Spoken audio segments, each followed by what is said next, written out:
রুই মাছের ডিলাইট রান্না করেছি আর এই মজাদার রেসিপিটা আমি আমার মার কাছ থেকে শিখেছি। কিভাবে এই রেসিপিটা রান্না করলাম সেই ইজি রেসিপিটা আজকে আপনাদের সাথে শেয়ার করতে চলে আসলাম।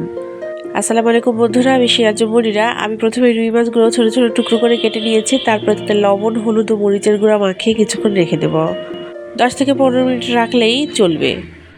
বড় যে কোনো মাছের ছোট ছোট টুকরো করে এই রেসিপিটা আপনারা রান্না করে খেতে পারবেন, কেননা এই রেসিপিটা খেতে অসাধারণ লাগে। মাছগুলো ফ্রাই করার জন্য আমি একটি প্যান গরম করে নিয়ে তাতে তেল গরম করে নিয়েছি। এখন একে একে মাছের টুকরোগুলো দিয়ে দিব। 2 পিঠ খুব ভালোভাবে ভেজে তারপরে উঠিয়ে নিব একটি প্লেটে।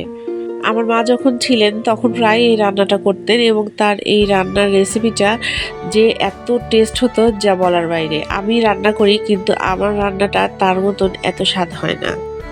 আসলে মায়ের হাতের রান্না বলে কথা। রান্নাতে তেল মশলা যাই দিক না কেন তার সাথে জড়িয়ে থাকতো ভালোবাসা, আর তাই তার হাতের রান্না এত খেতে মজা লাগতো। পুরানো দিনের কিছু কিছু রেসিপি, এগুলো যেমন খেতে মজা লাগে তেমনি যখন রুচি থাকে না তখন এই খাবারগুলো ট্রাই করলে খাবারের রুচি বাড়ে। রুই মাছের ডিলাইট ঠিক সেরকমই একটি রেসিপি। মাছগুলো আমার ভাজা হয়ে গেছে, এখন আমি একটু প্লেটে উঠিয়ে রাখছি আর ওই একই প্যানে আমি মাছটা ভুনাও করে ফেলবো। প্যানে যতটুকু তেল ছিল সেটুকুই রান্নার জন্য এনাফ, তাই আমি আর তেল অ্যাড করিনি। এখন আমি মুঠখানিক পেঁয়াজ দিয়ে দিচ্ছি আর 6-7টা কাঁচামরিচ টুকরো করে দিয়েছি। পেঁয়াজগুলো হালকা একটু ভাজা ভাজা হলেই আমি অন্য যে প্রয়োজনীয় মশলাগুলো সেগুলো অ্যাড করে দিব। 1 চামচ পরিমাণ রসুন বাটা, 1 চামচ পরিমাণ জিরা বাটা এবং আধা চামচ পরিমাণ আদা বাটা। তার সাথে অ্যাড করে দিচ্ছি স্বাদ মতো লবণ, 1/2 চামচ পরিমাণ হলুদের গুঁড়া এবং 1/2 চামচ পরিমাণ মরিচের গুঁড়া। তারপর অল্প সামান্য পানি দিয়ে খুব ভালো করে সব মশলাগুলো একটু কষিয়ে নিব। মশলাটা যখনই ভালোভাবে কষে আসবে তখনই আমি যে মাছগুলো ভেজে রেখেছিলাম সেগুলো অ্যাড করে দেব।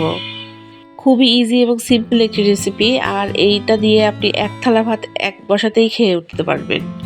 অন্য কোনো তরকারির প্রয়োজন পড়বে না। মাছগুলো অ্যাড করে দেওয়ার পরে অ্যাড করে দেবো টমেটোটা। একটা টমেটো আমি কেটে রেখেছি, দেখতে পেয়েছেন খুব একটা কুচি করিনি, একটু গোটা গোটাই যাতে থাকে সেই জন্য এরকমভাবে পিস করে দিয়েছি। সব উপকরণ অ্যাড করা হয়ে গিয়েছে, এখন ঢাকনা দিয়ে ঢেকে দিব এবং তারপরে কিছুক্ষণ রান্না করে নিব। মাছ যেহেতু ভাজি করা আছে তারপরেও এটা কিছুক্ষণ রান্নার প্রয়োজন আছে, তাই আমি আবার একটু নেড়ে চেড়ে এখন প্রয়োজনীয় পানি অ্যাড করে দিয়ে আবারও কিছুক্ষণ রান্না করে নিচ্ছি। পুরানো দিনের এই রেসিপিটি আপনাদের কেমন লাগলো অবশ্যই আমাকে কমেন্টে জানাবেন। পানি অ্যাড করার পরে এখনও মিনিট 10 আমি রান্না করে নিব, আর তারপরেই আমার রুই মাছের ডিলাইট রেসিপিটি একদম তৈরি হয়ে যাবে সার্ভ করার জন্য। সহজ ও মজাদার রেসিপি পেতে সবসময় আমার সাথে যুক্ত থাকবেন। আর আজকে আমার ভিডিওটি আমি এখানেই শেষ করছি। কথা দিচ্ছি আগামীকাল আবারও হাজির হয়ে যাব। আমার জন্য সবাই দোয়া রাখবেন, আল্লাহ যেন আমাকে ভালো রাখেন এবং সুস্থ রাখেন। আপনাদের সবার সুস্বাস্থ্য কামনা করে আজকে এখানেই বিদায় জানাচ্ছি। আল্লাহ হাফেজ সবাইকে।